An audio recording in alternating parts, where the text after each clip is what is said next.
President Donald Trump is calling the National Guard and federal officers to respond to the Capitol building. White House Press Secretary Kayleigh McEnany begs protesters to remain peaceful. This after Republican lawmakers issued a formal challenge to the presidential election results during a joint session of Congress.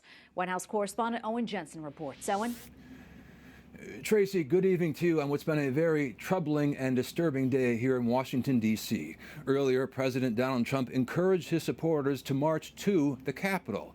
Instead, some went through the Capitol, causing chaos. There were violent clashes, and the National Guard, as you mentioned, has been called in. And just a little earlier, I'll read it right off my phone here, President Trump tweeted, "I'm asking for everyone at the U.S. Capitol to remain peaceful, no violence. Remember, we are the party of law and order. Please support our Capitol Police and law enforcement. They are truly on the side of our country. Stay peaceful." President Donald Trump's supporters today storming the nation's Capitol, flooding the Capitol steps and breaching the building itself, forcing a delay in the constitutional process to affirm President-elect Joe Biden's victory in the November election.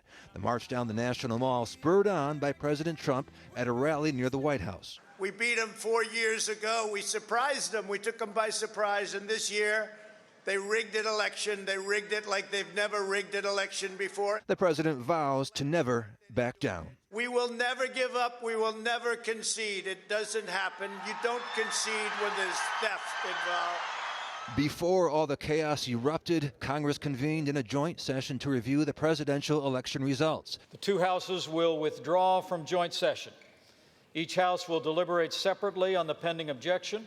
Certifying the Electoral College is often a formality, but this year, many Republicans objected. Why not one single investigation? Why not even one single hearing over the last 9 weeks in the United States House of Representatives? Why? Because all the Democrats care about is making sure President Trump isn't president. The challengers claim some states mishandled the election. Others allege fraud, even though most of those cases have been investigated and dismissed.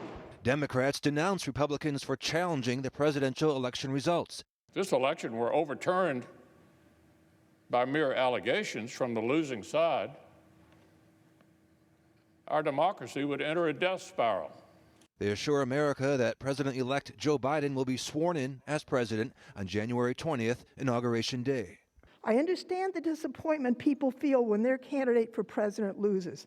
I've felt the same several times in my voting life. When that happens, it's not an invitation to upend the Constitution and the laws of the United States. For now, the peaceful transition of power is on hold, and a curfew is in effect this evening in the nation's capital. At the White House, Owen Jensen, EWTN News Nightly. Okay, thank you, Owen.